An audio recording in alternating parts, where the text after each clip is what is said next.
ready? Got open man. DJ Moore. End zone. Touchdown. Touchdown Bears. I am Jeff Joniak. Blitz is on. Down he goes. Oscar. What was it like playing for Coach Ditka? I don't want to answer any questions like that. Pressure coming. He's in big trouble. Down he goes. Montez Sweat. And Now, Bears Etc. brought to you by Miller Lite with the voices of the Bears, Jeff Joniak and Tom Thayer. We are possibly witnessing the best sports town in America coming to life. Young, impactful, up-and-coming stars dotting the landscape from Connor Bedard to the Blackhawks, one of the finalists for the NHL's Calder Trophy, the leading rookie scorer in the sport, to the Chicago Sky and rookie Angel Reese. Kobe White of the Bulls showing promise, and there is always a next for the Cubs and Sox. And with the Bears, it's quarterback Caleb Williams and wide receiver Rome Odunze on a roster of young 20-somethings. A roster full. I'm not just focusing on these two guys, but they are all commissioned to restore the roar of this charter franchise of the National Football League. Welcome back. Bears Etc., episode number 66. And Tommy, like the historic U.S. Highway 66 or Route 66, these guys are helping pave the way for a new road to the 2024 season. Good to talk to you. You're in Maui now, so we're going to be separate for about a month here, but with Super Bowl winning Bears guard Tom Thayer, I'm Jeff Joniak. We'll review the new additions to the Bears and get some insight from General Manager Ryan Poles in our exclusive post-draft chat. We'll also have some of the scouts discuss the picks as well. I know that was a dramatic open, but I want to put it in some context, right? Like, this is maybe one of the most exciting times in our history together, almost 30 years working this team, and for what it could become years down the road. I know there's going to be a lot of growing pains along the way, but General Manager Ryan Poles has done a heck of a job putting this roster together as it stands at the moment. Yeah, but, for the last 5 months, we've been talking about the presumed who. Mm-hmm. Now this is the first week that we can talk about the who is, and that is Caleb Williams, Rome Odunze, Amegadjie, and the punter Taylor, and Austin Booker, the defensive end. And the other free agents, because nowadays in the modern NFL, you got to look at some of these free agents as super talented players. Unfortunately, they went undrafted, but I don't think that decreases their desire at all. But I think when you look at the top of the list on down, it's going to be fun to sit here and now talk about who are the new Chicago Bears. And really, you have to put Keenan Allen in there and Montez Sweat in the 2024 draft class because you used 2024 draft capital to get them. So when you look at it like that, wow. Wow. The thing about Caleb and the rest of the rookie crew, they don't have any NFL experience. When you talk about Montez Sweat and Keenan Allen, they have Hall of Fame experience, and their career is on the upward trajectory, even though Keenan Allen is in his young 30s. So I'm excited to see what veterans like that can offer the locker room immediately, and how, depending upon their positions, they can offer the rookies academically. This episode of Bears Etc. is brought to you by Miller Lite. Tastes like Miller time. Celebrate responsibly. Miller Brewing Company, Milwaukee, Wisconsin. 96 calories and 3.2 carbs per 12 ounces. Before we start breaking it all down and get our respective opinions, let's listen to our sit-down interview after the draft with General Manager Ryan Poles. First of all, congratulations. Third draft as general manager of the charter franchise in the National Football League. In any way, was this process different than the others? Yeah, it was. Every year that goes by, you get better and better at this, and you have better feel instincts, when to be patient, when to move. You better feel for the team around you. And so this one felt just right, and I think it was right on time. Did you feel in the back of your head, hey, this is the most important draft I've had so far, and maybe I'll ever have? Yeah, anytime that a quarterback's involved, it's a big deal. I don't think as a group we put a lot of extra pressure on ourselves. We really leaned into our process and trusted in that, and it was really smooth. Describe that process, the meeting to finalize the board, particularly the top 10, and what were you bracing for in the top 10? Yeah, you work through all the different scenarios. We ran simulations over and over and over again, just so we were we felt comfortable to be able to adapt to anything that happened. The scenario A ended up playing out, which was awesome. But we were ready for anything. That could have been moving up, that could have been moving back. Fortunately for us, we didn't have to give up anything, and we stood patient at 9 and got the guy that we wanted. All right, so you did all your evaluations. You relied on the advice and the insight and the professionalism of your scouts. And did you go behind closed doors by yourself, think it through, and decide, okay, this is the guy we're picking, and this is the way we're rolling? We have a real collaborative setup, so everything that I was thinking, I was putting out there to the group, and we have good debate, but there's some things that everyone sees as the right path for us, and everyone's on board, so it was good. At any point, was there a temptation or an offer or a call, even long before the process of really digging in on Caleb Williams, to give up that number 1? I had quite a few teams ask me would I be willing to move. The answer was not at this time for the longest time, and then I think they ended up just kind of giving up on the whole thing and understood why I wasn't going to move off the pick. Do you remember the exact moment in the exact setting that you crystallized, I'm taking this guy, I'm taking him number 1 no matter what here?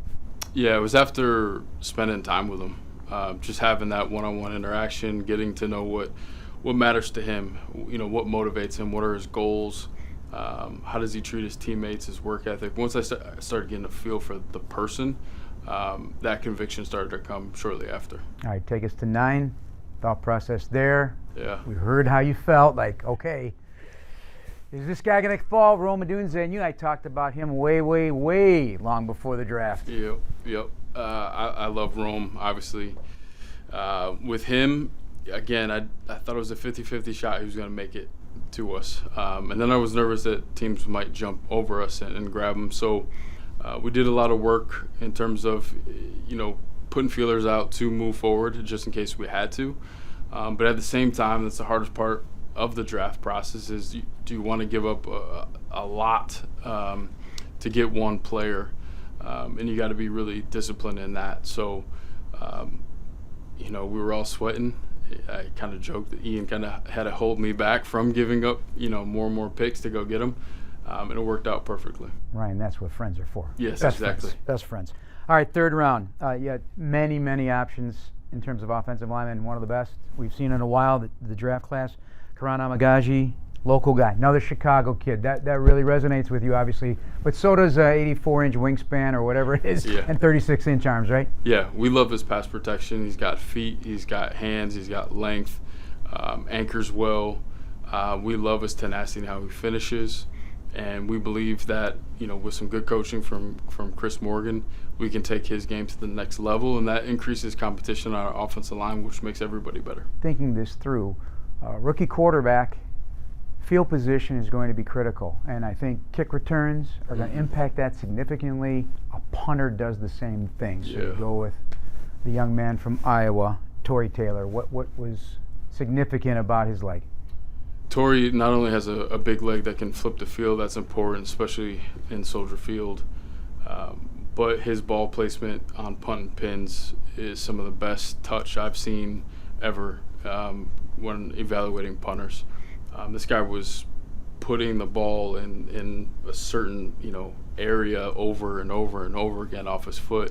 And it was incredible to watch, and really had a front row seat at the Senior Bowl and saw him do it consistently. And part of the goal is we want to put a lot of stress on our opponent. And I can tell you from experience, when you run out on the field and you're coming out from the 5-yard line or the 2-yard line, it's an uncomfortable feeling when you look 98 yards across and say, this is going to be a long journey, and the playbook shrinks. So that's going to allow our defense to play even more aggressive, which then in turn should get the ball back and create more points and really good field position. You get hungry for an edge, and you got a piece of clay. Yep. Austin Booker, round 5 through the Buffalo trade. Yep, well said. Booker's got length. He has tenacity. He plays extremely hard. Still working on his skills in terms of hand usage and winning consistently in the pass rush, and has to get a little bit bigger. But we do believe he's got the skill set to come in and help us with our pass rush, and then over time develop and get stronger and become an impact player for us. we know what the importance of pro days and top 30s are. So you got to find if these guys are the right chemistry for what you're built, what you've already built, and what you want to maintain, right? Yeah, and that's probably one of the most satisfying parts of where our roster is now. Not only do we have really good players on the roster, but we also have really good people. And a lot of times your first interactions are at these all-star games. They're on 30 visits where you can sit down and talk to them and get to know what they're all about. And that process has been really good for us. And I think that's why we've been able to do what we've been able to do in terms of building the roster the right way. How about the Caleb and Rome pro days? Yeah, Caleb's pro day was incredible. We spent extra time with him before the pro day, getting to know him, getting to understand what he sees and what he knows about the game of football from the mental side of it. Seeing Shane and Caleb work together, watching film and going over some installs was fun to watch. You could tell there was good chemistry there. And then to the easy part for Caleb is when he throws the ball. That part was great. And then with Rome, his pro day, he didn't do much of his pro day. His combine was outstanding. You saw him compete and try to do every drill the best he absolutely could, and it meant something to him. He had intent with everything that he did, and it was a very, very clean combine for him. How important is minicamp for these guys? Next step, right? Yeah, next step, I would say the mental part is the biggest strain now. This is a new playbook, a new style for a lot of them, and they're really going to have to get into the playbook. They're really going to have to spend the extra time and become pros with their preparation habits, on top of starting to get in shape. A lot of these guys have traveled, they've had pre- and post-draft parties, hanging out with family, and just running 40s and short shuttles. So it's time to get in shape and time to get their mind right in terms of learning the playbook. You got a bunch of sub-25-year-olds, 22, 25s, big number, and then even a little more before 30. For a young quarterback coming in, is that easier than a room full of veterans that he's having to impress? There's probably pros and cons on both sides. I think for his ability to start to lead fast, that's going to be important to have a bunch of young guys around him that understand him. But on the other side of that too, we're going to lean into our coaches who, Flus talks about all the time about having teachers. They're going to be critical in his development as well. Okay, Tommy, what struck you about his analysis of how he went about putting this draft class together, and in particular the top two guys in particular here? Whenever you listen to a general manager talk after the draft, it wasn't that he was convinced, or that he was convinced himself. And I think that's really important when you look at the importance in these decisions that were made. He knew after having dinner with Caleb and spending some time with him that this was his guy. And when you're in control of the draft at the first pick, you can listen to calls, but sometimes your phone goes unanswered and everybody realizes that you've made the decision. And then for Ian Cunningham, his assistant, to talk him out of a possible trade to Rome Odunze, to be that convinced that that was the guy he wanted, and then he had the opportunity to get him at 9 without disrupting any draft collateral. And I'm excited about the other 3 guys they got as well. I just think it was probably the most convincing of the talent they took by Ryan Poles, even though I think we are all convinced that last year Darnell Wright was the right guy after we saw him come out at rookie minicamp, come out at OTAs, in the way he presented himself through the entire regular season. Yeah, just like stacking wins, you want to stack drafts. I mean, you look at what some of these really good franchises do. They stack drafts, and then eventually you get to a point where you're just picking the best player.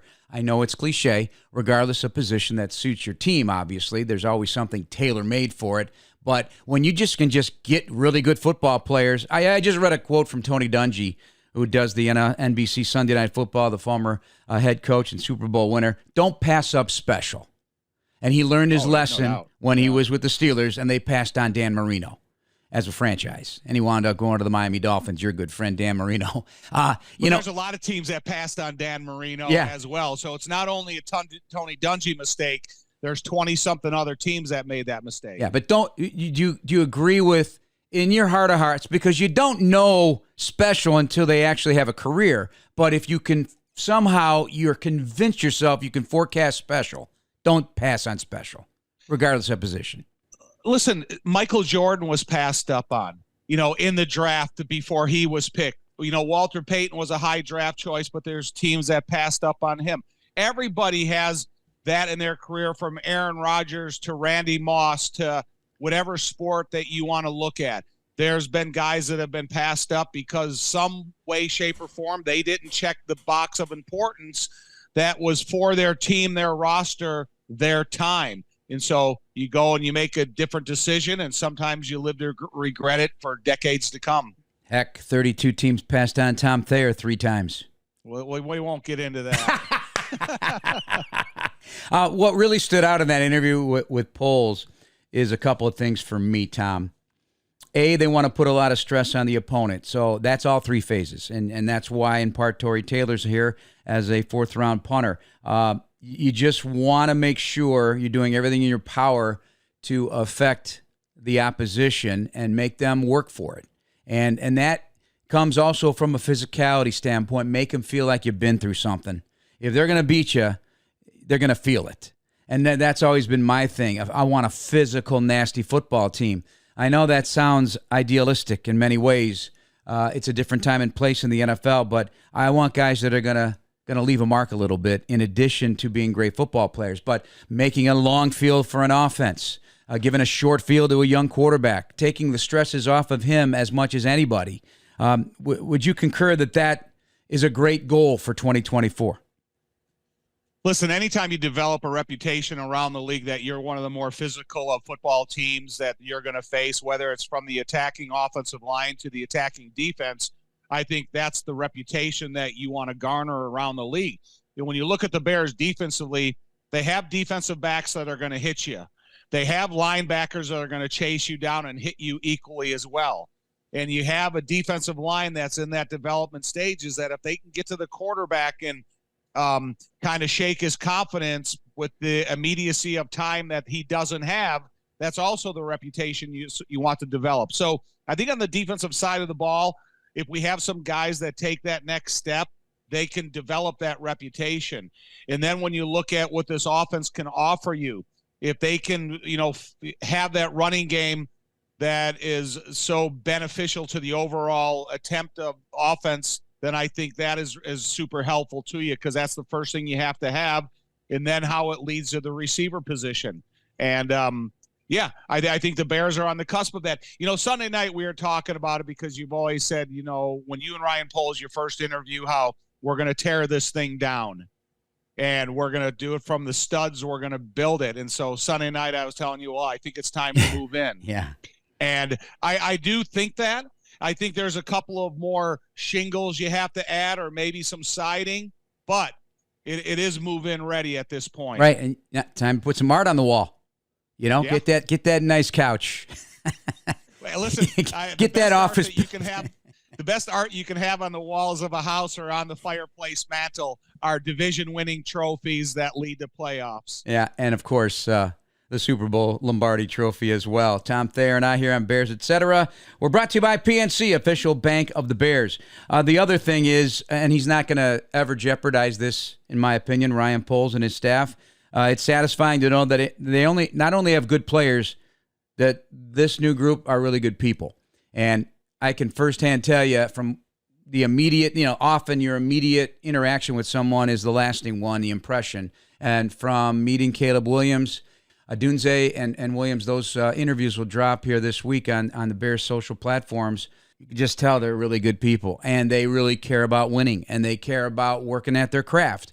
And, Tom, we've been around we know that there's a BS meter in a lot of players that come in this league. And you just have a funny feeling when you're left with God, is this guy really committed? Is he really going to work at it? Or is he thinking about decorating his house instead of the Bears' house? You know what I'm saying? Instead of learning the playbook and being committed in a ridiculous fashion, in a obsessive passion to be great. And we know who those guys are. You played with many. You were one of those guys, and you still are one of those guys in your preparation. I think of guys like Matt Forte, who was like that. I think of Mike Brown, Brian Urlacher. The mental, not only just the physical, but the mental part of getting ready for games. And we can go down the list. You know who they are. But, the thing about it, Jeff, if we had no exposure at all to Caleb Williams until the night he was drafted, and that's the first time that we had any shot of him, I would be encouraged because the enthusiasm in which he took that stage in Detroit with was a guy that was really excited about what his future opportunity is going to be. And then sneaking up behind Rome Odunze in the back of the stage before he was a 9th pick of the draft and just accepted him with the open arms of a team brotherhood that from this moment forward, they're going to work on some great things. That really sold me on Caleb because you hear all these interviews and all this talk about him and they don't know Caleb from a hill of beans. And then finally you get in front of the camera exposure. I was really, really excited about how enthusiastic he was about that choice. Tom, you couldn't have hit a nail on the head any better. That raw reactionary enthusiasm, the love, you can feel it. Like these guys are excited. They're excited to be Bears. They're excited to begin their NFL career. Now they've got each other already before they even step in there. And this is another thing I want to bring up with you. I think I touched on it on Sunday night, and I know I touched on it with Ryan Poles. Does it, in a weird way, you always think, okay, young quarterbacks have to have veterans around them. And every team has veterans. Let's not kid ourselves. And we've got veterans here. We've got DJ. We've got Keenan Allen. We've got Cole Kmet. They are veterans. But for the most part, the veterans on this team are young veterans. They're in that sweet spot that we talk about. Your team was the youngest team in the NFL the year they won a Super Bowl. And you guys stayed young, and you could have won more Super Bowls if it fell right and injuries weren't a factor. So many things could have impacted that. Young teams win. They've got the juice. They got the fire. The body's not beat up yet. Do you think in this instant that Caleb being so mature at 22, and he is a mature 22. Rome Odunze is a mature 21. I know the difference. I can hear it and see it. With what already has been established in that locker room from a character point of view, and with guys having now a lot of snaps under their belt, but still in that sweet spot of age, does this benefit Caleb Williams in a way that he can hit the ground running better than if it were a veteran-dominated team with some wear on it and already established their attitudes and what they prefer in a locker room? Of course, young is fun. And I think whenever you get a guy as popular as Caleb Williams and the national exposure that he's going to attract to this football team, everybody's going to be able to capitalize on it. This isn't only the Caleb Williams show, but I also think it's important that Caleb Williams doesn't have to run the show. Because when you talk about DeAndre Swift and Keenan Allen and DJ Moore and Cole Kmet and some of the offensive linemen and what have they've invested in their career already, and then you look at Montez and TJ Edwards and Tremaine Edmonds and Kevin Byard and stuff. You have veterans that are going to be the voice and the leaders of this football team.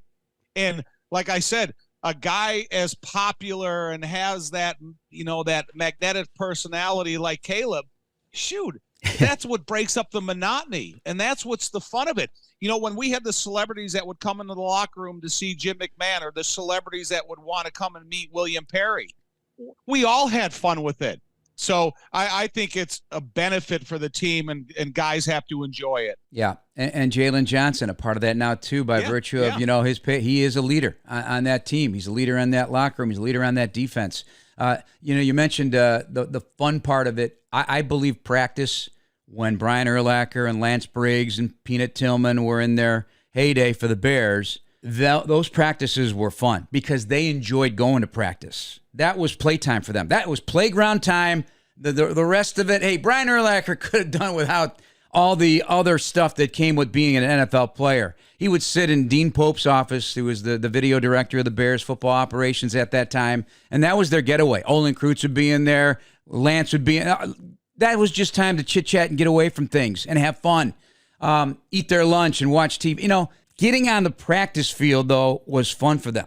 They were little kids at heart. And I believe this bunch is going to practice like that. Listen, there was nobody on the practice field that was more antagonistic than Steve McMichael. But it was always a positive. It made the offense work harder and practice harder. And then that spilled over because they were playing against one of the best defenses, the best defense in the history of the league. So that antagonistic approach to the fun of practice like I said, it breaks that monotony and it makes things more competitive during the week, and it makes you a better football team on Sunday. All right, so we discussed the top two. Roma Dunze will be wearing number 15. Number 18 will be Caleb Williams to start his what's that? I told you. What do you mean you told me? You thought I had inside information at the draft. Oh, you asked okay. me what number? And I said, I think he's going to wear 18. And that was from the owner of the dog school that my puppies go to, and he's the one that. I mean, where do people find this information is what I want to know. I don't know. He went to the internet, and it was a jersey that was already sold out. It was a Wow. number you couldn't get. Okay. And so it was just the assumption. He put 2 and 2 together. That's a smart man. 2 and 2 equals 18. All right, round 3 out of Yale and Hinsdale Central High School. Kiran Amegadjie. What a great name. What a young man he is. The excitement he had. His home blew up with excitement. Fox had their cameras in there when he was drafted. It was an incredible, lively reaction to it all, as you might expect, being a Bears fan growing up. Let's learn more about Amegadjie from the Bears co-player, personnel director, and fellow Hinsdale native, played at the high school, Trey Koziol. Amegadjie. Correct. I nailed it. Yep, nailed it. Amegadjie. What's in the name here? I mean, what are we getting from Yale? I tell you what, he's a guy that we took a look at in the summer and we're really, really interested in. Obviously, he's got a rare physical skill set, super sharp kid coming out of the Ivy League, another homegrown talent, which is always fun to bring in here. But, kid loves football. He's athletic, he's aggressive, he's strong. And, the more you watch him, the more he grew on you. And I actually had a chance to go up there this fall and see him in person. And, he got injured towards the end of the year, but I actually got a chance to sit down and spend about a half hour with him at the school, which was really, really fun. It's a unique opportunity to kind of get to know the guys through the process. So it's a really good player. We're really excited to have him. He came through the Hinsdale Chamber of Commerce, where Trey Koziol played his football. Hinsdale Central guy, correct? Correct, yeah. So what's his background to get to Yale, and how successful was he in high school? So he was, kind of a later bloomer to football. Had a little bit of a soccer and a basketball background, and got there. And once he got to Yale, ended up playing and starting some games at guard, and then started, at left tackle for him the last couple of years, and is just kind of really coming into his own and blossoming as a player, and it's been really fun to watch. I am at an 85.5 wingspan with 36 and an 1/8 inch arms. There are not many humans on the planet carrying that kind of stature around. How does that help him as a player? I think one of the best traits that he has is that it's rare to find a guy that has that kind of arm length that uses it and knows how to use his hands and use that length to his advantage. That's something that Braxton does really well at 35 plus arms too. So to find a guy that does have that length and that can bend and can use that length is really where that comes into play, because some of those long arm guys don't always know how to use it, especially coming out of college. So I think he's really a step ahead of the game there. Yeah, great background too of influence internationally, which is very strong. Push in the league right now from African nations. Togo here, mom's from France, so obviously that soccer background. And I keep reading also about basketball feet. You mentioned soccer, that's got to help too. How significant is that for the person who wants to understand offensive line play about feet? I think it speaks to too, how important it is for young athletes to play multiple sports, right? Because especially playing basketball, getting that coordination, the athleticism, it teaches big guys to have to bend and have to move their feet, and to have to be able to play out in space. So it just makes you a more well-rounded athlete, I think, and it's always a benefit, to these players to really get a varied and, athletic background coming in, which is really cool. You mentioned that 30-minute conversation. Anything memorable about that process of trying to figure out if this guy is a Chicago Bear? I had a feeling of what he was as a player by watching the tape, but getting to know the man and getting to know the human being, I was probably more impressed with that. He's a really, really good football player, but he's even more impressive as a person, and that's obviously coming from Yale. He's going to be a sharp kid, but the maturity, the self-awareness, the composure, just sitting down and talking to him, I came away really, really impressed, and it was cool. A lot of these guys seek out former players at their positions to train. I hear he sought out the former Cincinnati Bengal Willie Anderson. We called him Big Willie. Yep. Heck of an offensive tackle. That shows initiative, obviously. And what does he learn for something like that from your experience with talking to him? Well, I think too, it's whenever you have a chance to work with a guy who's had a storied career like Willie does, you know, you get to learn the finer details and technique work. Obviously, you get a guy who's going to be an NFL player going in the Ivy Leagues. There's probably some things that he could get away with based on his rare physical traits, but it really does show initiative and his passion for football. And that's what I came away really impressed with too, is that he's willing to go down there, put in his time in the summer with an NFL vet, you know, when he doesn't have to, you know, preparing to make himself what he is, you know, and to reach his full potential. And so it's really cool. It almost gave him a leg up, and you could really see the difference in his tape from the junior to the senior year. Just finding a way to unlock those physical tools by being more technically sound, which makes him dangerous. It obviously stinks that he tore his quad in October. What's the point of his rehab right now, to your knowledge, and will he be able to hit the ground running here? I know he didn't do any workouts during the well, he actually did do a private workout a little bit later on in the process in April, and we had some scouts up there in attendance. You know, our assistant offensive line coach, Haas, was up there as well. And so he was at the point where he was able to move around a little bit, but in terms of timeline and all that, I'll leave that up to Dre and the medical staff and see where he's at when he comes in. What did Yale run? What kind of offense? Shoot, they had a good team. It was fun. They, you know, kind of multiple. You know, you got to see him do some pro style type stuff. You got to see him come off the ball in the run game. But yeah, they had a couple good players. It was fun to watch them.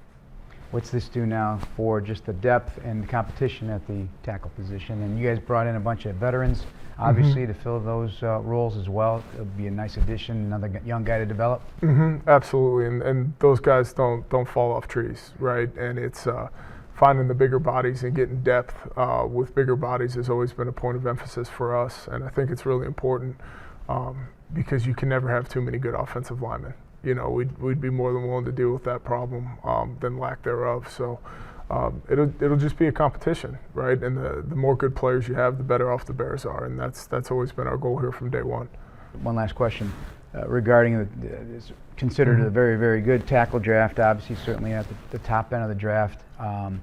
Was there a lot of discussion on tackles overall in the building, and you know, do people start standing on tables for a guy like this with the raw skill set? Yeah, absolutely. I think, you know, we studied tackles. You know, we did a real deep dive into a really strong class this year. You know, I think everybody's on the table. You know, when you come into the draft and then you start, you know, stacking your board and seeing who's available and how they, you know, we call it working horizontally across the board, right? So, you know, looking at the wide receiver position versus the tackle position versus the defensive end position versus, you know, defensive tackles, and just kind of seeing where the depth is and how we would stack those guys horizontally. So once you stack them vertically up the board, then you start saying, okay, would you take the tackle or the wide receiver? Would you take the defensive end of the tackle? So it's, you know, we're blessed to have two really good young tackles here, and so it's it'll be fun just to get another one in the mix and just see how it all shakes out come training camp. Did he grow up a Bear fan? Yes, he did. Yes, he did. You know, we had him. It's cool for the local guys. We're able to bring him in for a local. It doesn't count against our 30 visit limit, and I know he was in the building, and it really speaks to him too, because those guys have to pay their own way to drive up here. You know, otherwise it counts as a 30 visit for us. So he took the initiative. We called him up, you know, and he drove up, you know, from Hinsdale and came and spent the day with us and our coaches, and we treated it like a 30 visit. We just can't. You know, we can't pay for it. So you always appreciate those local guys that take the initiative and get excited when they come in walking into Hallis Hall because they grew up watching them and fan of the team.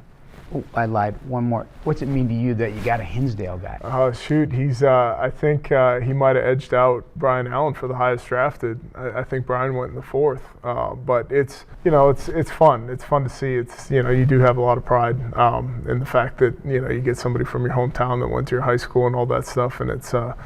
shout out to Brian Griffin, the head coach at Hinsdale Central, who was a teammate of mine back there in the class of '03. So obviously they're doing something right, and I hope they can get us some more.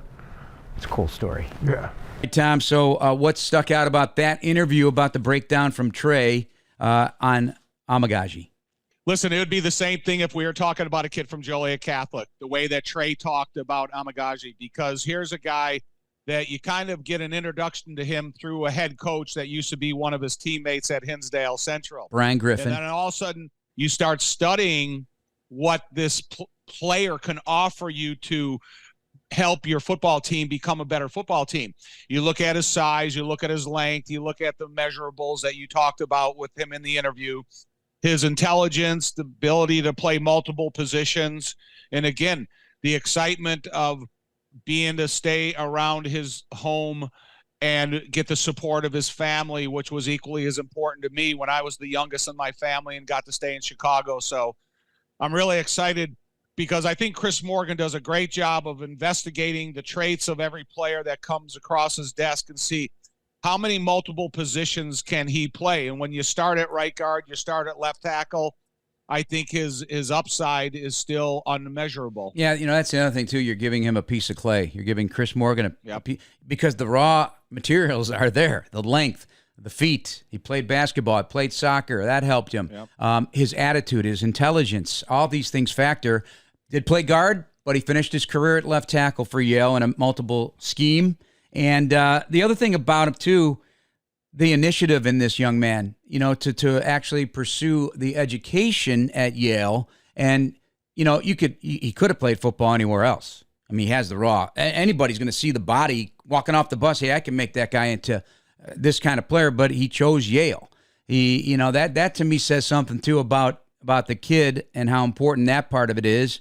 And I just think that this is a great shot to get somebody at the ground floor of their career and craft them into something. Whether it be left tackle or whether it be a guard, he's going to get a lot of interesting reps during training camp. And they're not ruling out the competition already for it, so it's not like he's not going to have a chance at playing.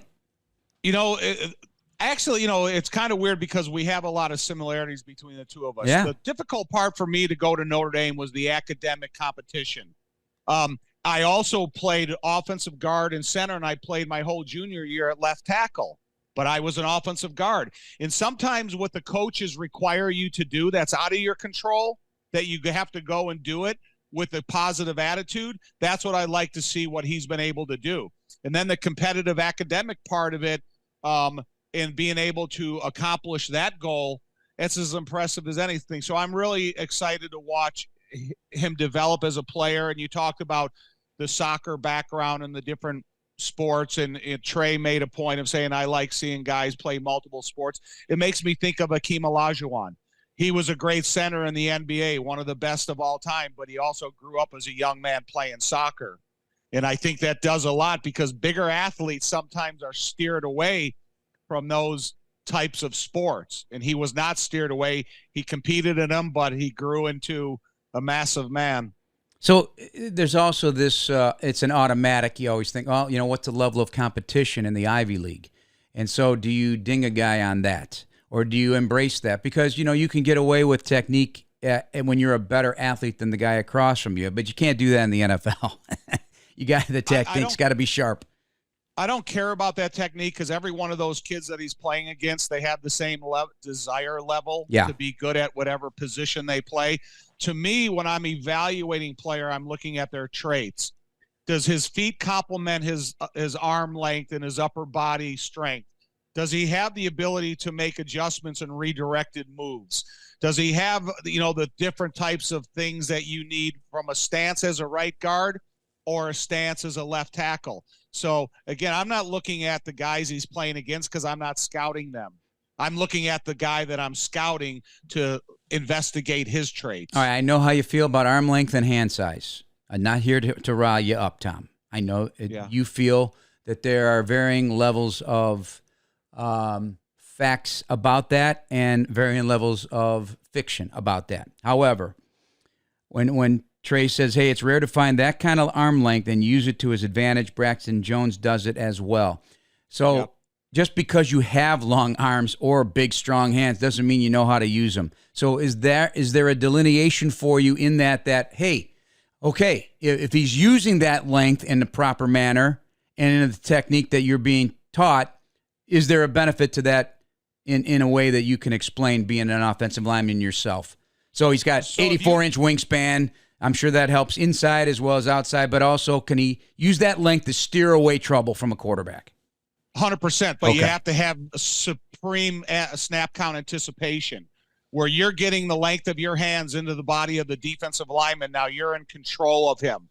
However, you better have the feet that matches the arm length. To me, Jeff, I'm not so concerned about arm length. I'm concerned about the maneuverability out of your stance and then the ability to get your feet up and down off the ground in a real pitter-patter manner.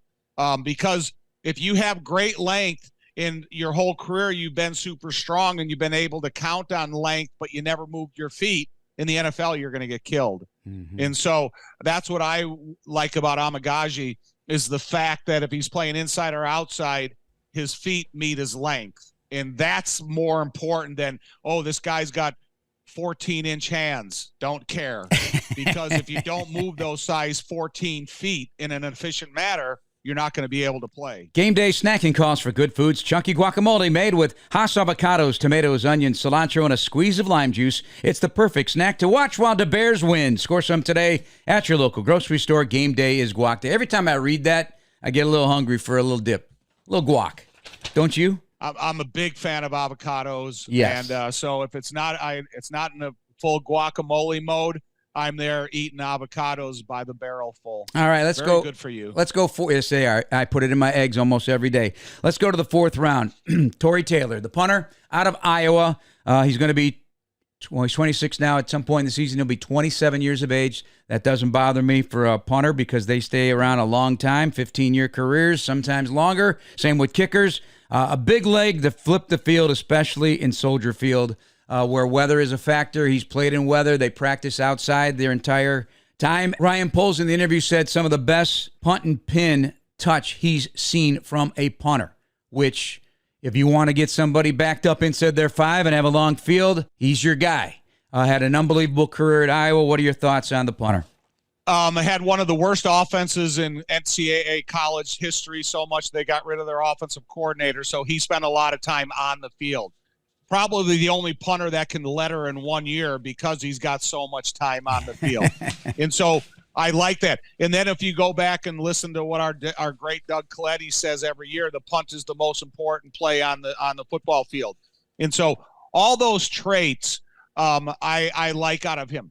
And it's kind of, fortunately, I watch a lot of Iowa football because of our good friend Jay Hilgenberg and the Iowa guys I played with. And you kind of pay attention to the inefficiency of the offense, so it makes you see the punter a lot. And I like what I see out of him. You know, the thing about a punter is when you're mature like that and you're a stronger guy, you spend more time in the weight room, you're getting your skill level at a peak performance that you can. I could see he's ready to go out there and compete from the very first punt that he gets. And so increase the competitiveness of the punt return game, the punt returners on the Bears, and then the punt team itself. You know, I got the impression that he was getting nicked a little bit by some of the analysts because he outkicked his coverage. He had a lot of touchbacks. And the belief is that, you know, his head coach said, hey, listen, man, just get it out there. We want them to work on a long field. So they know their defense was very good, and they could take the ball away and force a team to be backed up. So you got to factor that into what he was asked to do. But the way it was described to me is that this guy's got a golf bag, meaning, what do you need? Yeah. Do you need a 9-iron? Do you need the driver? What do you need? I mean, I'll wedge it up there. I'll do whatever you need. And so if you've got that kind of placement, and you know, and apparently very much impressed Richard Hightower, the Bears special teams coordinator, from his interaction with him and just his on-field work during the combine. So a lot to like about this. Aussie Rules. Former football player, and they always come in with a very unique way of kicking the football, but he also can kick the tail down spiral as well. It's not just the rugby-style kick. But, you know, Jeff, the thing about it is he's going to be punting inside Soldier Field. That's a natural grass surface. You're going to be playing in Green Bay. That's a natural grass surface. then you're going to be playing in Minnesota and in Detroit and their artificial surfaces. So I think when you talk about a punter that has an arsenal, it's a lot like talking about a golfer. Yeah. And what type of end result are they going to have to their shot? And is it going to be an extreme where it's always going to have forward advanced spin where it could go out of bounds or into the end zone every time? Or do you have the ability to have those backup style of punts even on the hardest of surfaces that he's going to punt in also? So I think to be a quality punter, you got to be able to have control of the end result of your punts on the artificial surface as well as the natural surface. Here's something that we haven't discussed is the holding. Is equally important. His hands to put the ball down. I have not explored. I haven't read anything about that. Obviously, it's something that you got to have great continuity and chemistry with kicker Cairo Santos, and Santos will help him in that regard too. How he wants the ball down. Well, I think when you have the consistency of the snap, it really helps you develop that trait. If you're gonna need to sit there behind the center and make sure that you catch 1,000 kicks, extra point and field goal snaps before you ever place one in a game. And you're going to have that opportunity because nowadays these punters, snappers, and kickers, they don't participate in practice like back in the 80s. Now they're kind of off on a field by themselves working with Coach Hightower, and you have that, 5,000 reps or however many reps you need in order to get ready for a pretty serious duty on the field. Yep, yeah. and you got a great long snapper, though. Guy's been around. Patrick Scales will send him back there perfectly every time. Vizzy Hard Seltzer, flavors for every vibe. Celebrate responsibly. Molson Coors Beverage Company, Milwaukee, Wisconsin. As we continue on, let's talk Austin Booker now. The Kansas pass rusher, the edge rusher, John Syty, the area scout, with the breakdown. All right, tell me about Austin. Oh, man. Stud of a person, even better football player. Excited to get him. I think the thing that stands out the most with him is the upside. He fits a lot of metrics that you really look for in pass rushers. You're getting a guy who athletically fits the bill, measurables in terms of the length, the speed, all the things you look for in pass rushers. This kid checks all those boxes. Yep, about 34-inch arms, right? 33 and 7/8 at 253 and 6'4.5", 21. 3-year sophomore, and that really is the focus here. He didn't play much in Minnesota, had a great year last year. Heck, if he would have stayed in school another year, his draft stock would have went probably way up. So are you kind of getting a player you could have got next year, but you got him this year to help develop now? Yeah, I think so, but I also think, there's a reason we went back up and got this guy. Obviously, he's a guy that we think could help us immediately. Whether that's special teams, whether it's on defense, all that stuff still to be determined moving forward. But we thought at that point in the draft that kid was ready to be a Chicago Bear, and Ryan did a really good job getting back in there to make that happen. Does he have a toolbox in terms of pass rush? Yeah, I think that's probably the most attractive thing when you really turn on this kid's tape and dive into it. This kid can win multiple different ways. He's a leaner, thin-built guy who we like that frame to develop, so he can win with speed naturally because of that. But at the same time, this kid has unique length and ability to win with power. He's coordinated a counter inside, and when you look at the rushers that have really, really good success at our level, it's the guys that can win multiple ways, and that's what's really attractive about Austin.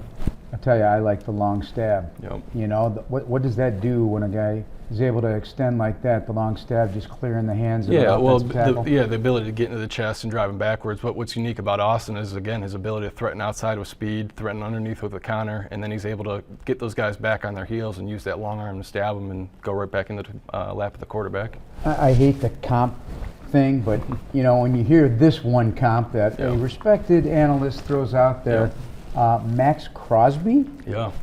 Yeah, and Max was the same way. If you remember Max coming out, Max was a junior or an underclassman that came on a little bit early, long, lean, underdeveloped, but athletic, and had a lot of the exact same characteristics that Austin has. And when you throw around that name, you're excited about what potentially Austin could become. As a Big 12 player, and Lance Leipold is the head coach Lance. there. He's done a heck of a job developing. That's the third straight year they put a pass rusher in the NFL. What's he doing there, and what did he do for Austin Booker? Oh, Lance changed Austin's life. I think that's the first thing. He transferred in from Minnesota. He spent 2 years there and then came to Kansas. And Lance gave him an opportunity to get on the field and let him showcase his ability. Our staff has had a relationship with Lance for a really long time. And he's a guy that when you go into that program, you get a chance to meet him. He's always upfront and honest with you, and you kind of know exactly what you're getting when you're drafting one of his guys. So for us, it gave us a lot of confidence to dive back into the draft to get this kid.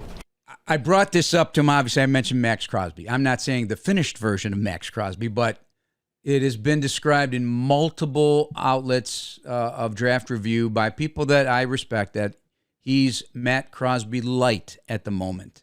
If he's got any reference to Max Crosby's style of pass rush, I can't wait to see it. That's all I got to say. As a fifth-round pick, could have stayed in one more year and probably would have been a much higher draft pick. But, you know, he had a slow start at Minnesota, didn't get to play. Lance Leipold, the head coach over there at Kansas, took things into his own hands and really, as he said, as John said, and I have a lot of respect for John as a scout as well, changed his life in an instant. Well, you know, to me, Max Crosby, it's always about his work ethic and what a fiery approach he has to playing every single snap, whether he's the point of attack or he's the backside, whether it's a pass rush or a run-stopping responsibility. If there is any comparison to a work ethic of Max Crosby, and then you have that template of Austin Booker to work with, his size, his shape, his arsenal of pass rushes, then Ryan Poles did just an incredible job. And, it's not like Austin Booker has not been on the radar. People are aware of what he can offer teams. So in the comparisons to Max Crosby, if it's work ethic, shoot, I'm all in for him. Well, number one, you've brought him up many times during this draft process. Something stuck out to you. What was it? It was his improvement along the way. Not the most easy of journeys. Not a lot of playing time initially in college, but had huge production when he finally got into the right system around the right assistant coach. He developed more than one pass rush move. He's able to use his length as an asset, not as a detriment. Because, there are guys on the defensive side of the ball, Jeff, that have length and they don't play with an extended arm. He does. Was the one thing, yeah, and that's the thing about him. He creates that separation. Now he's in control of the balance of the offensive lineman or the blocker, tight end, or whomever. And when you're able to use your length as an asset, that's one thing that really makes an offensive lineman nervous, because if they don't get your hands on you, then that defensive lineman, a lot like Montez Sweat, is in control of your blocking attempt. In many respects, like Amegadjie on the offensive side, this is a piece of clay that you're going to mold and shape into a great player. He needs to add some size to him, right? He's on skinnier side as an edge rusher, so I don't know how much his frame can carry. You don't want to take away that initial burst off the line of scrimmage or the ability to bend and get to the quarterback. But John Syty also said, wait a minute now, he is going to contribute immediately. He's a special teams guy and all that too. Let me tell you why, Jeff. One thing about Amegadjie and an offensive lineman, whatever position you stick with, you got to learn multiple things. You got to learn the terminology. You have to learn the exact of it. You have to learn the audible system. You have to learn who you're working with depending upon the position that you play. There's a lot more things for an offensive lineman that they have to learn before you can go in there and play and contribute and not be a detriment to the five up front, but you can be an asset. When you're a defensive lineman, you need to learn a couple things, and you need to know them perfectly. You got to use your explosion, your pass rush ability, your length, all the assets that you're giving, because you're not learning a full terminology of responsibilities. Okay, get in the game. It's 3rd and 8. I want you to rush the passer like Max Crosby. That's all you're thinking about. Yep. And so I just think that the ability to take a young guy that has Booker's ability and his upside, he can be on the field sooner than sometimes an offensive lineman can, because there's a lot more details of their job requirements. Now look at Mark Anderson in the 06 season, gets in there and gets 10 sacks as a 5th-round pick. Huh, interesting. Right. 5th-round pick. Right. Austin That's what I'm Booker, saying. fifth-round pick. You have that type of special skill set, and then you're going to be on the field immediately. All right, I want to bring up a little more about Lance Leipold, by the way. It's just not a throwaway name. I've always been impressed with that man's career because of the old days when all these training camps were up in Wisconsin. He was the head coach at Wisconsin Whitewater, if you remember, Tom. He won 6 national championships in Division III. And he's done a great job of that Kansas program, which really did struggle for the most part in the Big 12. He's put people in the NFL. And 3 straight years of pass rusher. But an interesting background on Lance Leipold. He was sitting in a squad car at 3 a.m. on a Monday in 1987 when he recently graduated from Whitewater and was a part-time cop in his hometown of Jefferson, Wisconsin. And he once dreamed of a career in the Secret Service or FBI, but he didn't want to go to law school or do any of that. And it crystallized for him, I'm going to be a football coach. I love that story, and I respect the man's success at Division III and for the time it took for somebody in Division I to bring that guy in as a head coach. I love those kind of stories. Me too. You know, we hear those stories every now and again that a family tries to steer a person in a completely different direction because they know that you're kind of, you're moving all over the place when you commit to that coaching life. But that's an incredible success story because you take a job with the commitment and the determination of a police officer, and then you parlay that into that same type of commitment into being a coach, and now you become a head coach of a successful program that's putting kids in the NFL. Congratulations to Lance for really convincing himself of one of the more important decisions in his life. When it's time to tackle some game day deals, then go with the grocer who's been a part of Chicago since 1899, Jewel Osco, the official grocery store of the Chicago Bears. Okay, we've got to look at some undrafteds. Keith Randolph, obviously, from U of I, playing next to Johnny Newton, a high draft pick as well in this 2024 player selection process. Going undrafted, it's got to fire him up in a way that only he can explain because he was a very impactful player in the Big Ten playing next to a guy like that. So I'm excited to see what he brings. Yes, well, I'm thinking of John Randall. Well, the funny thing is, Tom. He was also. Yeah, but let me explain this because Tom, what round was Randall drafted in? And I'm thinking, gosh, John Randall was. Yeah. Yeah, no, you were testing me. You were setting me up. I'm like, first, second, he's a Hall of Famer, and what a bad man to deal with. And you guys faced him. So undrafted Randall. Wow, what a player he was. What a player. You look at Randall, you look at Robert Mathis, guy that's undersized, and then they come in, they have a career of multiple years of double-digit sacks. Richard Dent would have been an undrafted player in today's world. Oh. Yeah, just amazing. So, listen, we talked about it at the beginning. I have a lot of respect for the free agents that come aboard because it could be the biggest moment in their sports life up until this point. All right, and then 24-year-old quarterback Austin Reed coming in from Western Kentucky. There's a relationship already with Caleb Williams. So listen, I'm grateful to have as many quarterbacks as you could throw in there to see what they've got because it's the most important position in sports. So go for it. Austin Reed.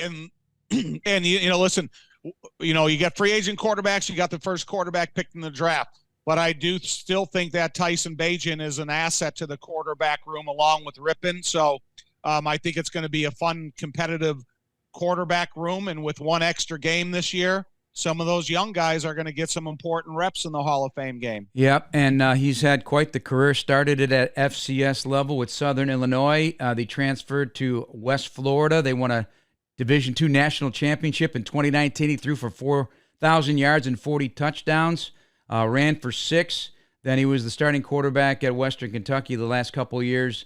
26 games after the transfer. He threw for over 8,000 yards and 71 touchdowns and 22 interceptions and ran it in for 12 as well. He was the 4th in program history in pass attempts, 3rd in pass completions. So, won a lot of games in those different stops. And, hey, see what he's got. Competition. It's all about it. Exactly. It's that never give up attitude. If you have to go to different schools and you're learning different systems and you're playing around different supporting casts, That's what I said. I'm all for these kids, man. And these guys that are nowadays committed to going to different schools to continue their playing opportunity, I'm all for them. All right, so rookie minicamp next weekend. It'll be our first look live at Caleb Williams and Roma Dunze and the guys. You'll be in Maui, unfortunately, but you'll be taking a look at it in some form or fashion. Yeah. But I'm excited about it. I always am. It doesn't matter. I know baseball season's well underway. For me, football season never ends, Tommy. So we're excited. Schedule coming out next week as well, it looks like.